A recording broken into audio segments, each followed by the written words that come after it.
Hey, what's up, you crazy awesome manifestors? Hope everybody's doing well. This is Jace with Watch Me Manifest My Dream Life. And didn't post any videos while I was in France at all, or even when I came back. Took a couple of days. Had a beautiful time with my daughter. Really nice, explorative, adventurous days, walking around. Drank a little too much beer and wine, but hey, nobody's perfect. But generally, we had a really nice time. Really beautiful meals, and the architecture is crazy.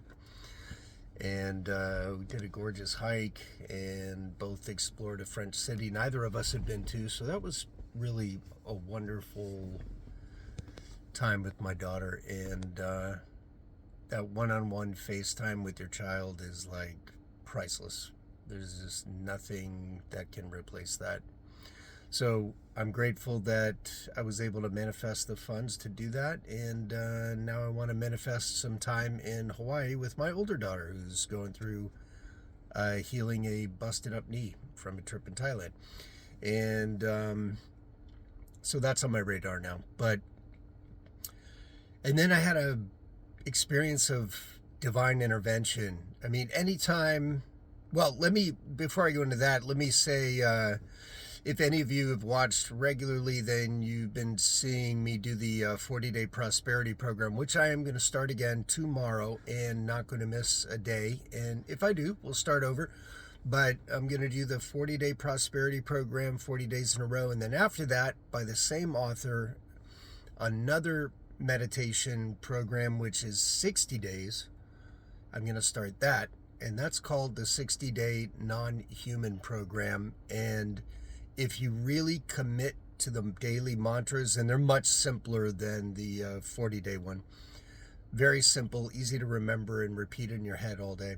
And if you really commit to it, it's absolutely amazing what can happen by the end of it. I've always had some weird, miraculous, strange, unexpected thing that was like to everyone's benefit happen before the end of it or right after I finish it. So anyway, I hope you join me for that. But first we're going to do the 40-day prosperity program. And then what was I talking about? Oh yeah, divine intervention. So sometimes I don't have an easy time letting go of something that I know I need to let go of. But in this case, it wasn't hard letting go. It was just kind of shocking that I was having to let go right away, because I thought everything was like okay. But somebody I'd been seeing for a while, when I got back, we saw each other, and something kind of weird happened. And yeah, then we had a conflict about it, and then it was like move on or whatever. And I'm like, that was kind of shocking. I mean, we just talking every day for 2 weeks to see each other, and then it's like move on. Okay, that makes no sense, but all right, let's go with that. But when I realized, when I just accepted, okay, that's over, I was filled with like a free feeling and energy. And sometimes we can get ourselves into a pattern or a situation or even a relationship where it's like we know it's not the best thing for us, but it's good enough that we keep going. And it's only when it ends that we're like, oh man, I knew all along that wasn't the right thing for me, or the right person or the right situation. Nothing to do with the other person, just not every situation is good for us, and we have to get good at recognizing that. Anyway, thank God it didn't go too long before I saw probably like the second or third red flag, but it was a big red flag. And I was like, I am just going to accept that this is finishing, because I think it's definitely going to be the right thing. But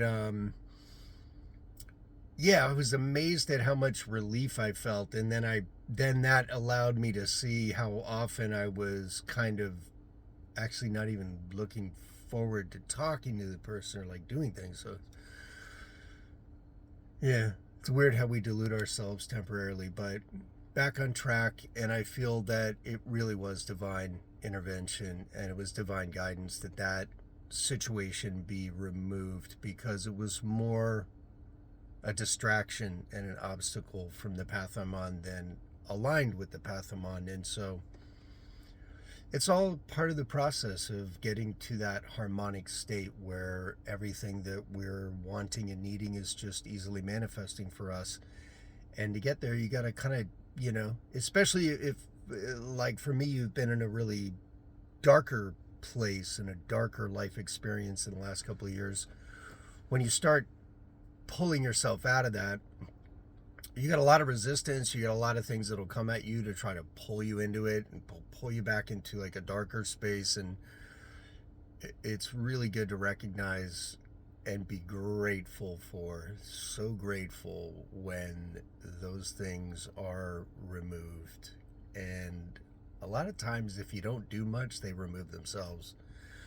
And so, anyway, it's just a specific instance, but it's so relative to the entire process, because things will constantly come at us that are trying to take us off that path of feeling absolute confidence that everything you want, the life you desire, the happiness level that you want, all of the things on the outside and the inside, most importantly, the things that you want to manifest for yourself in terms of emotional groundedness and calm.